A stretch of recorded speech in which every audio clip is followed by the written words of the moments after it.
Another vanilla Destiny exotic, the Skull of Ahamkara hasn't undergone any change in its exotic perk since it was first introduced. This could ultimately mean two things. Either the exotic was easily strong enough as is and didn't need any adjustments, or the exotic was more or less forgotten about and left to gather dust in the vault. Knowing how things usually work in Destiny, the answer should be obvious. But still, the Skull of Ahamkara is a Warlock exotic helm with some utility in PvP and less so in PvE, so there must still be a build to optimize this exotic, right?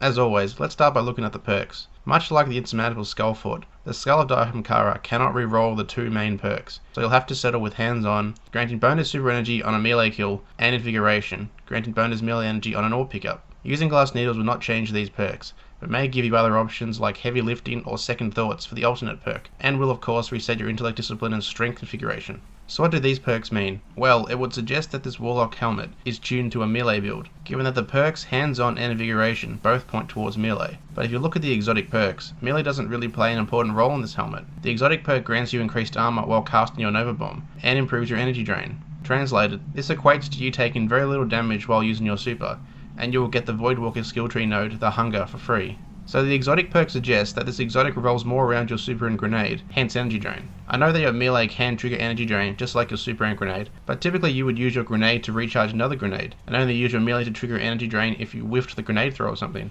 I'm almost at a loss to explain why the hands-on and invigoration perks are locked on this exotic for this reason, unlike on insurmountable SKULLFORT, where it actually makes sense to enhance your melee ability given it's a melee-based exotic. Anyway, let's look at an ideal build for this exotic helm, and where it would be useful. So we can already see that it's a Voidwalker exotic, so at least that rules out two of the subclasses for the build. The reduced damage while using Nova Bomb perk isn't taken from the skill tree, so it's just a nice addition. The Hunger perk is taken from the tree however, so we're able to select either Annihilate, which grants a larger explosion from Nova Bomb, or Angry Magic, which claims to grant tracking for Nova Bomb. Now I've never particularly been a fan of Nova Bomb's Lance, which fires out a beam instead of the typical bomb, but I've never found Angry Magic to have any effect, besides the bonus armor it gives you, which is nice, but I'd be willing to forego that extra armor for a perk that provides something noticeable. That being said, go with Annihilate. The other perks I've had the most success with are definitely Embrace the Void, Lifesteal, and for Nova Bomb, I go with Shatter. Grenades are optional, but scatters work best for me. Just quickly on the melee, Lifesteal is a better defensive choice, but if you want to go with an all-out aggression build, try Soul Rip.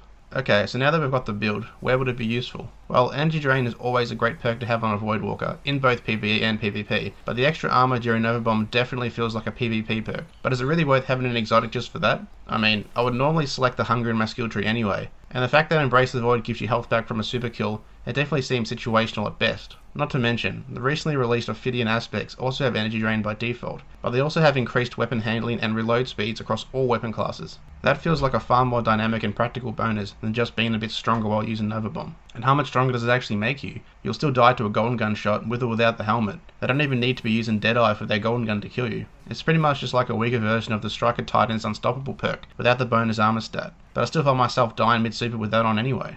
So it's ultimately going to be up to you. If you find yourself dying mid-Nova Bomb frequently, and want to rectify that, try using the Skull of Ahamkara. Otherwise, go with the Ophidian aspects, which are honestly a similar albeit more useful exotic. If you don't have either, there is nothing wrong with just equipping the Hunger in your skill tree, and using one of the many other Voidwalker specific exotics, like the Ram, Obsidian Mind, or the Voidfang Vestments. But hey, if you like Mayhem and use your super and grenades a lot, then Skull of Ahamkara can be a decent exotic, plus it looks pretty cool. So anyway, I hope I was able to provide you with some insight into the Skull of Ahamkara. If you like these sort of videos, feel free to subscribe, and I'll catch you on the next vid.